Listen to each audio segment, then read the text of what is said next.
Hi everyone! In this video I'm going to talk for just a little bit about the design document and script. It's an exciting assignment, or I like to think it's exciting because it's where your ideas for your e-portfolio are really starting to take shape. Even if you haven't actually begun, literally plugging things into your actual e-portfolio yet. So are essentially two parts to this assignment, and that's reflected in the name of the assignment. It's both a design document and a script. In actual web development terms, these two types of documents are likely to exist separately from each other and written by totally different people.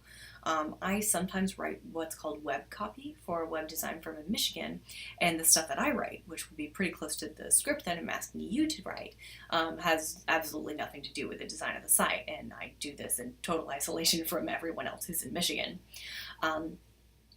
So, in fact, the only thing that's even close to a design document that I get to see is something called a sitemap. And this is basically just a flow chart demonstrating how the pages of the site are structured in relation to each other. So here's a sitemap of my academic e-portfolio, just to give you an example. Now, you can include a sitemap in your design document. That's actually probably a really good idea, but that's not the only thing related to design that I want to see. I want to see some visual indication of the design choices you'll be making for your site. So what colors will you use? What images? Things like that. Now, if you were an actual designer in a web design firm, you'd be making these choices from the ground up and coding them into being yourself. But since this class is not a web development class, and we are not learning HTML, you won't be working like that for this assignment. More likely than not, unless you come to this class with previous HTML experience, you'll be selecting a template from your website hosting platform like Word or Wix, or WordPress or Wix or something like that. So in some sense, a lot of the design choices will be made for you. But don't think that means you get off easy. You, the designer of your e-portfolio, are still making many design choices, and perhaps the biggest one will be what template you're going to use. And this is actually a pretty big decision, not in the least because there are maybe thousands of templates to choose from on these sites.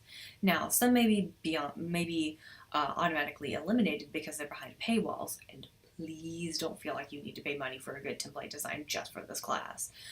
There is also a really large selection of free templates to work with that are good designs, so feel free to stick with those. It's what I do. So a large part of the design document will be you showcasing the template you've chosen to use for your site and justifying why you chose that template, why you think the design is a good one, and you'll want to use the readings from class to support those choices in your design document. You can also include images that you plan to use in your site and justify why you're choosing those as well. So that will be the design document part of the assignment. You'll also include a script, which is, again, basically the copy that you'll use on each page. In the script, you'll want to indicate what page that copy will be on. In the script, you'll also want to be sure that you're using language that is appropriate for your intended audience. And in your reflection memo, you'll want to be sure to include some kind of justification for the type of language that you're choosing, or that you're using. Okay, one last thing about the design doc. Both in the reflection memo and in the design doc itself, as appropriate, you want to explicitly link your choices to course content. Basically, everything we've read or watched in this class so far is fair game, and that includes stuff from previous assignments. That multimodality stuff from the video essay assignment is especially crucial for a website. That might seem like a lot of stuff to fit into this assignment, and it kind of is. But to give you some sort of guideline, this assignment is not a time to follow the old adage of less is more. Maybe in the actual execution of your site, less will be more. But in the design document and reflective memo, a large part of your work is demonstrating that you're learning stuff in this class. And you do that by linking the choices you make in your assignment to course concepts that we learn in the readings, videos, and discussions. The more of that justification that you do, the more that I can see you're actually learning. I can't see what you're learning if you don't include it in the assignment. In other words, try to err on the side of giving me too much information, as with the project plan. So when I was in high school, my marching band director used to tell us early is on time and on time is late. If we want to change that saying to fit this class, it would probably be something like, too much is just enough and just enough is probably too little. If you feel like you've included too much, you're probably actually on track. So, keeping all of that in mind, don't forget that you can use the rubrics for this class to help you create your assignments.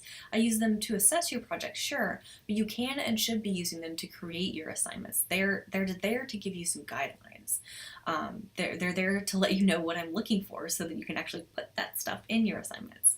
So be sure to use them both as you're working on your projects and when you workshop your colleagues' work as well. All right, that's enough for now. Happy designing.